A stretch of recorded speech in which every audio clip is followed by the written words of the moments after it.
Salam prestasi. Salam prestasi. Teman-teman semua, Om Deddy masih di tempatnya Saudara Reza, tempat di mana berkumpulnya pemain pantomimer hebat yang ada di Yogyakarta. Disinilah cikal bakalnya pantomimer yang muncul ketika ada kompetisi di FL2N. Mayoriti semua yang dari sini selalu champion. Itu karena besutan Saudara Ende Reza dengan tempatnya yang sangat eksklusif, dibantu dengan sang nyonya. Sang nyonya juga Evi juga seorang manajemen yang bagus.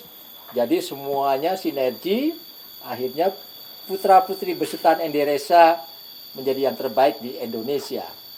Tapi kali ini kita bukan bicara pantomim, kali ini kita bicara sosok remaja yang sangat mulia yang memintakan di sekitar sini dengan cara membuka jendela wawasan dengan cara membaca buku.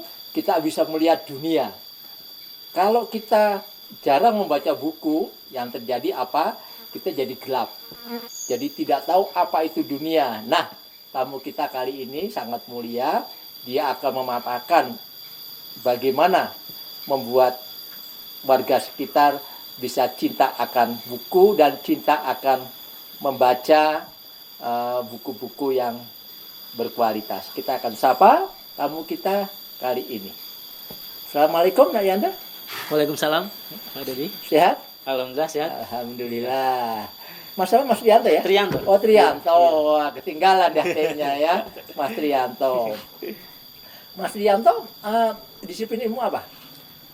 Ilmu perpustakaan. Perpustakaan ya? Iya, Oh, memang situ ya? Perpustakaan. Coba Mas Trianto, boleh dong ceritakan supaya teman-teman Om Deddy yang ada di luar sana bisa mengikuti Mas Trianto bagaimana membuka dunia dengan cara membaca buku, membuka perpustakaan, biar semua orang Indonesia ini senang akan membaca. Kalau kita senang membaca, kita akan menjadi pintar. Monggo, Mas Trianto. Oh, iya. Ini Pak, awalnya saya alumni UIN Sunan Kalijaga. Universitas? Oh, UIN. Iya, UIN. Oh, UIN ya, UIN. Memang basicnya ilmu perpustakaan.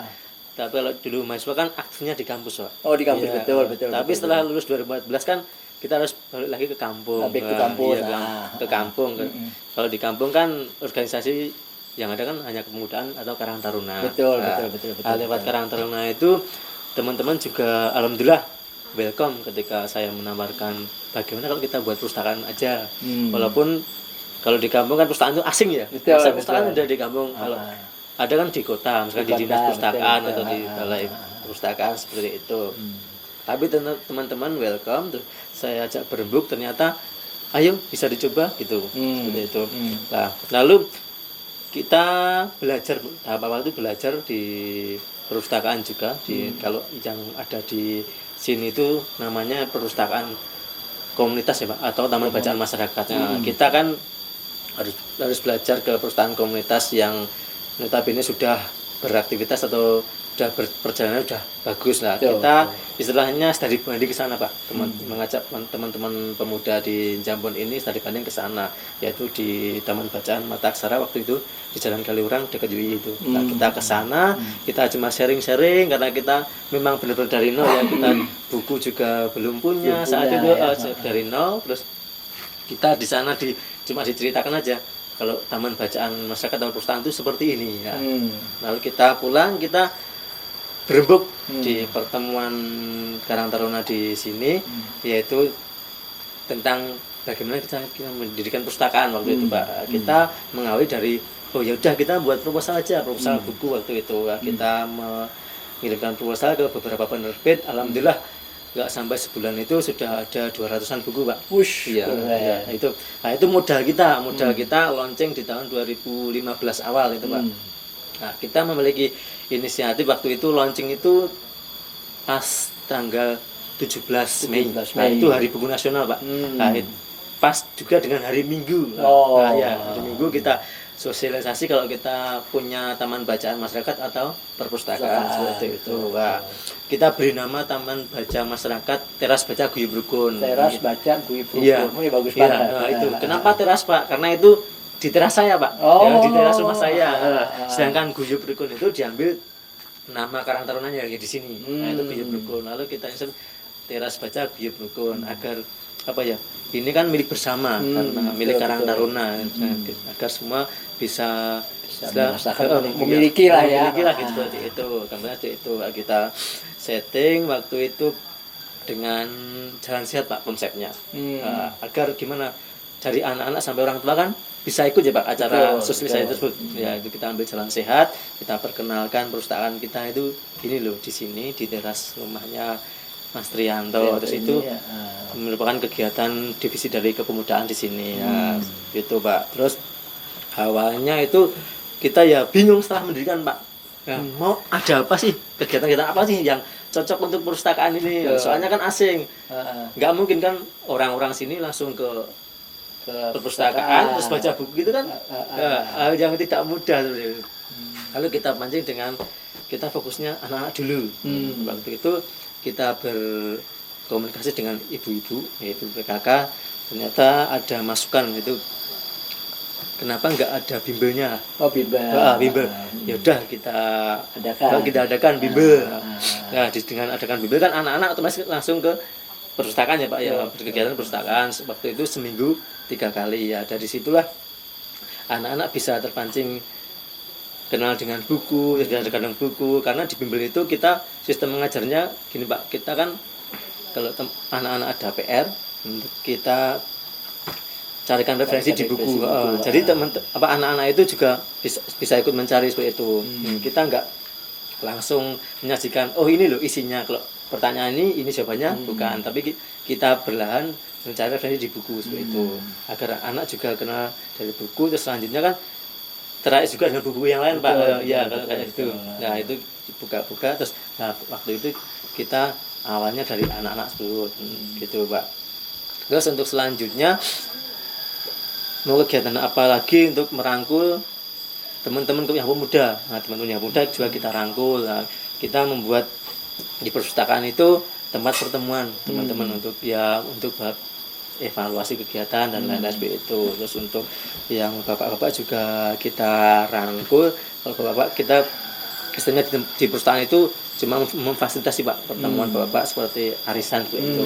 Kalau ibu-ibu kita banyak bekerja sama dengan beberapa relawan yaitu yang kebanyakan mahasiswa itu nanti mengaplikasikan buku Pak. Misalkan buku ada yang menu masakan, nah kita aplikasikan, mengundang teman-teman relawan yang misalnya jurusannya tata boga, ya kita aplikasikan juga. Yang bahannya mudah sih Pak, yang ada di sekitar sini kita jadikan bahan seperti itu. Kita memperkenalkan buku dengan masyarakat itu seperti itu Pak. Ya itu. Keren ya, sangat mulia sekali ya. Jadi mengajak warga untuk membaca buku, kemudian mengajak semua adik-adik agar tahu apa itu buku-buku yang bagus. Sangat mulia sekali Mas Trianto ini. Berarti Mas Trianto saat ini masih kuliah S2 atau udah lulus? Udah lulus Pak. S1 ya? S1. Nggak lanjut S2 ya? Belum kepikiran Pak. Belum kepikiran ya.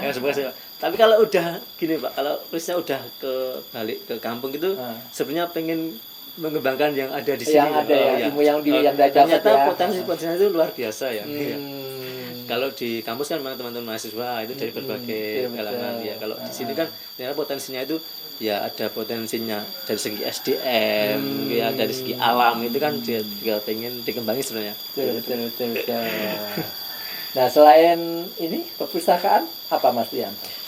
Kalau dari taman bacaan atau perpustakaan itu Pak, kita muncul beberapa kegiatan juga sebenarnya. Itu awalnya karena kita adakan bimbel, adakan kegiatan. Terus sumber dananya dari mana? Nah kita kan bingung Pak seperti itu waktu itu. Oh iya ini juga dipikirkan juga.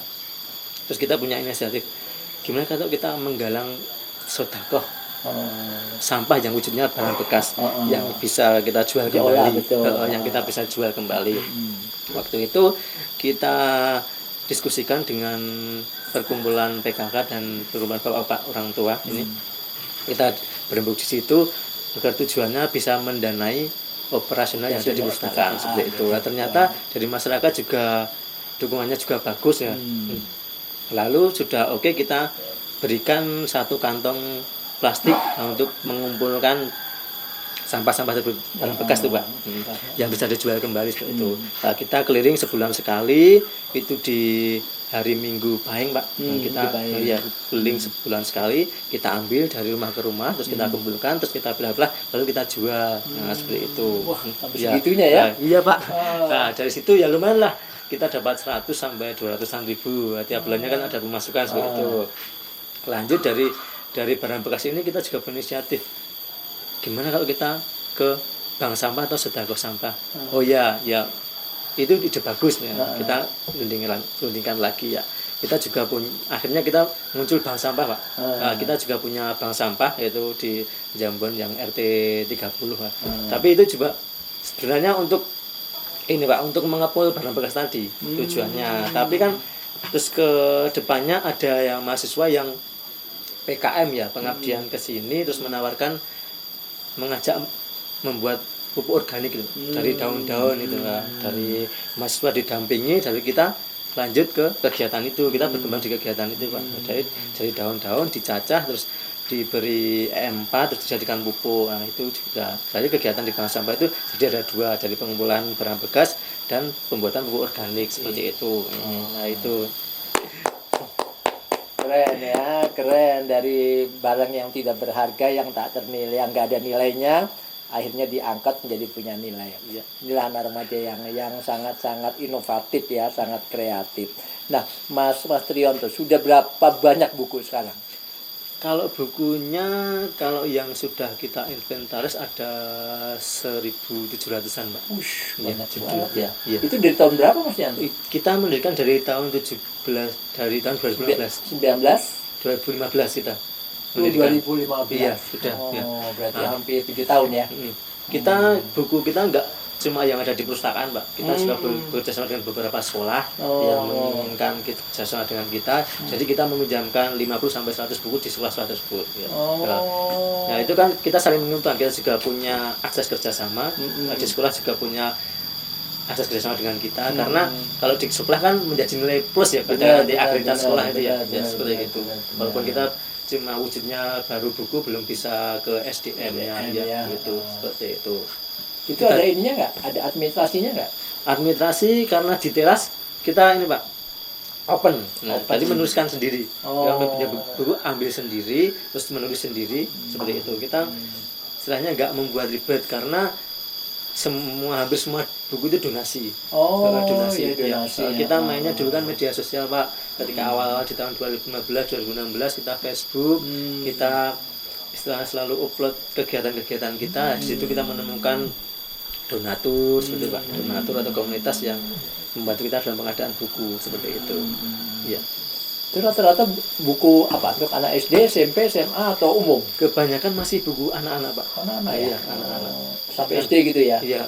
Buku apa? Buku pelajaran atau buku cerita? Buku cerita. Buku cerita dan buku aplikatif juga mulai banyak beberapa itu. Aplikatif misalnya pertanian seperti itu Pak. Itu juga ada.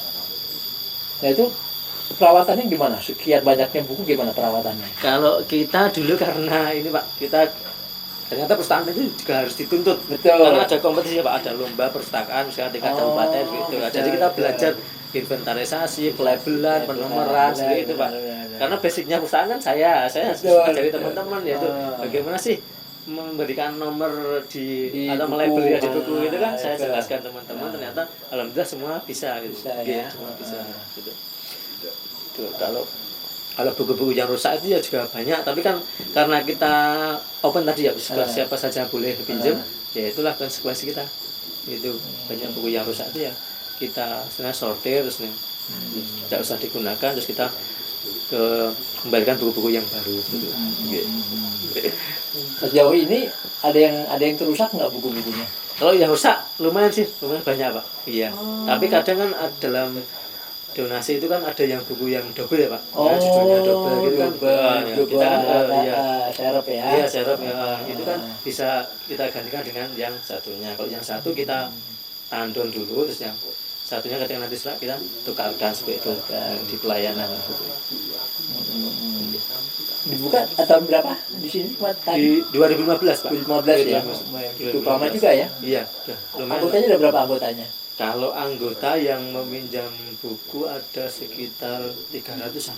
Banyak ya? Iya, sudah banyak. Soalnya kita sudah ini Pak, cakupannya kan sudah tingkat kecamatan. Nah, dulu kan awalnya kita promosi kan memang lewatnya Facebook, Instagram seperti ya. itu. Jadi pengen tahu terus pengen pinjam buku seperti itu. Udah lumayan Pak. 300 ya. Iya. Itu kalau pinjam itu nggak dipungut biaya kan? Enggak, kita hanya nulis aja ya. Kita free semua aja. Semua free. Pilihan kita seperti itu. Jadi bukunya semua tuh donasi, itu nggak ada yang beli ya? Ada Pak yang beli cuma buku-buku ya pendukung bimbingan belajar tadi. Oh, bimbel. Ya, kalau bimbel kan ya memang kurikulum kan biasanya kan beda, misalkan beda menteri kan kadang beda kurikulum ya gitu. Nah, kita menyesuaikan Pak ya untuk pendukung yang bimbingan belajar tadi ya.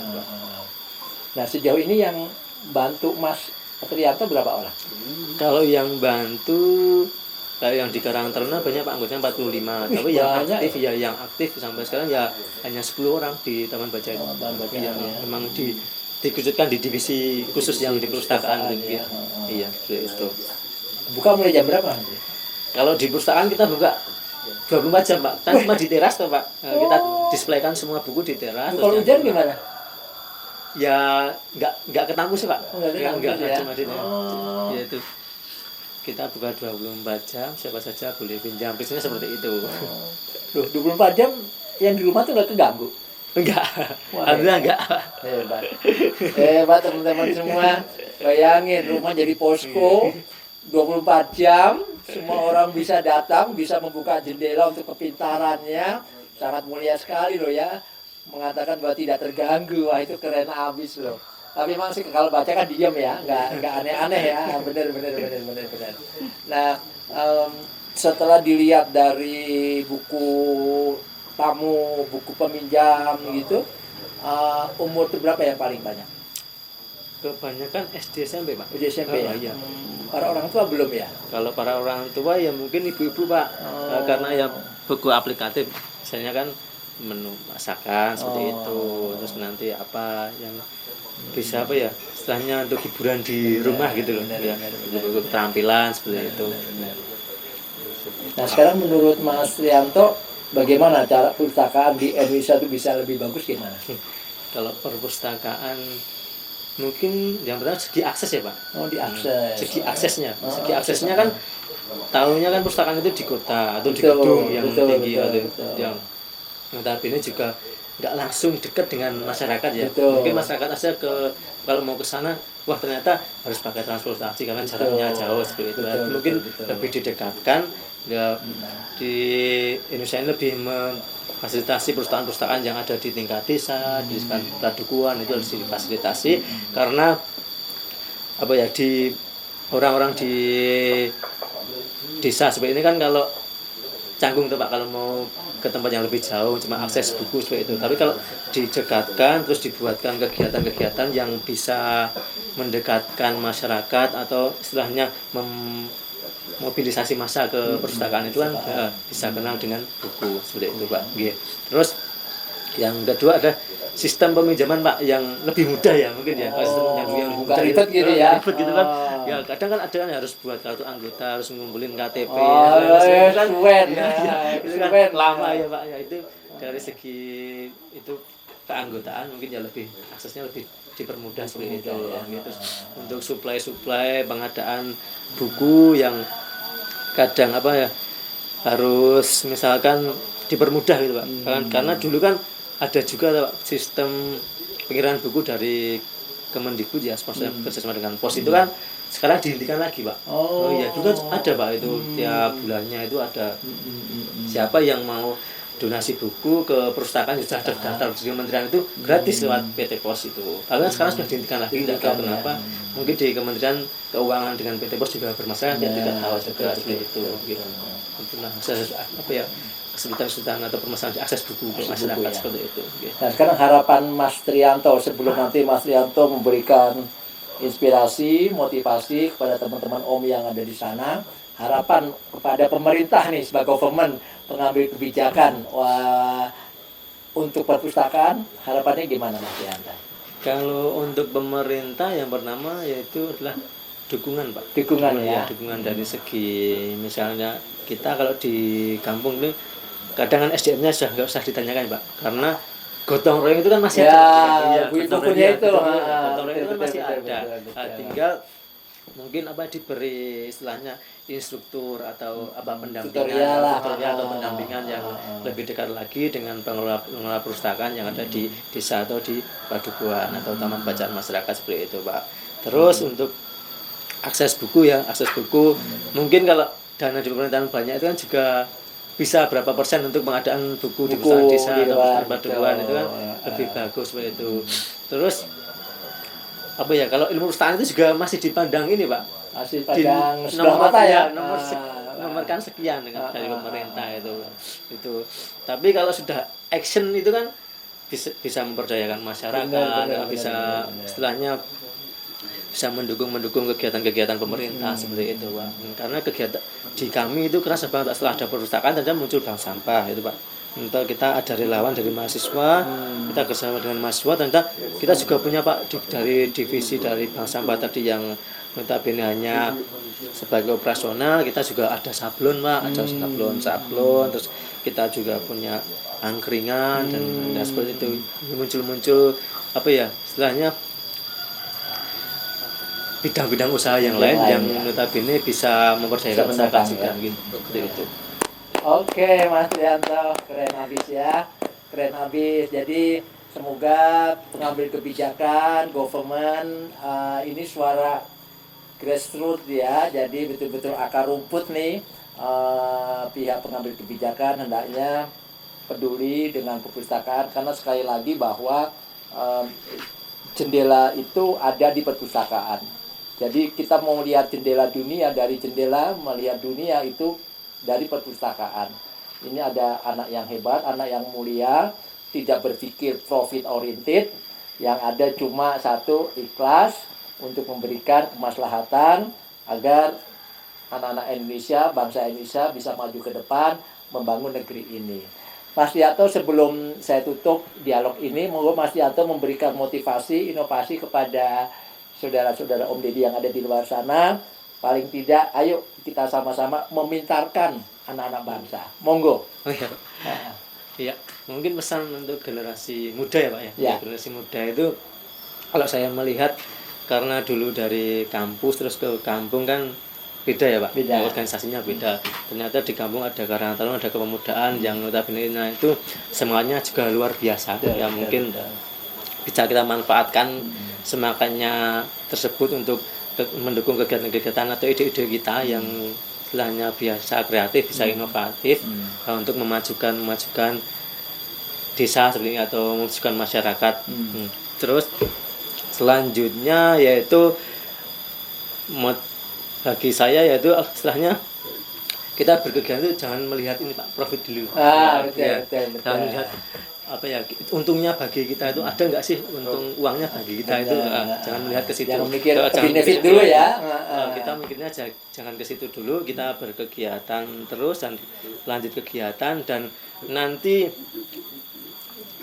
yang kita capai-capai pasti bisa tercapai ya.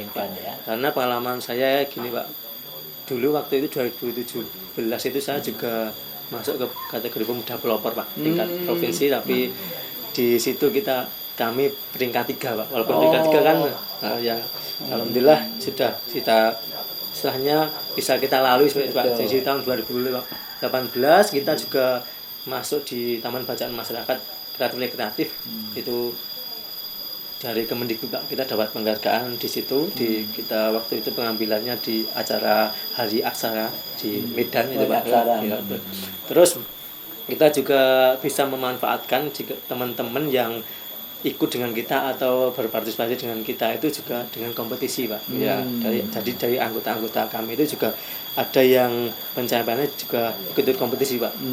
Yang di tahun 2018 kemarin juga ada yang ikut sampai ke tingkat nasional, Pak. Walaupun nggak juara tapi kan bisa berproses ya, dari tingkat kabupaten, tingkat provinsi dan tingkat nasional itu, Pak. Gitu.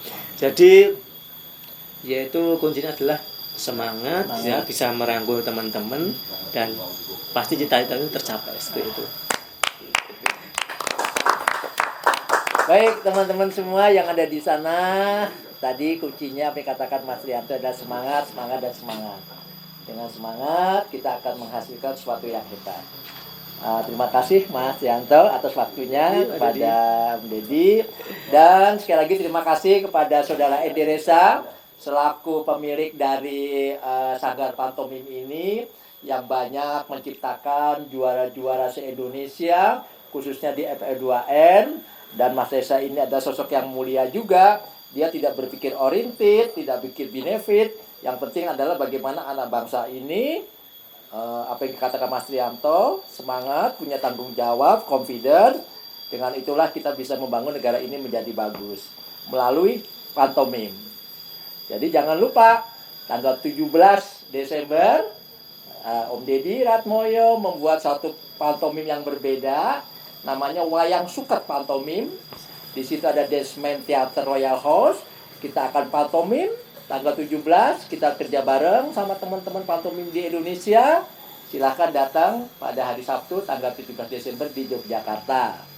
Karena Om Deddy 20 tahun tidak berkarya, nah besok akan berkarya tentunya didukung oleh Jeding Production, kemudian Monggang, kumpulnya orang-orang kameramen hebat di situ, Edi Reza, Insaga, masih banyak teman-teman yang lain, dukung tentunya dengan Asia Koto. Baik, terima kasih Mas Rianto, tetap semangat. Om Deddy bangga. Salam prestasi. Salam prestasi.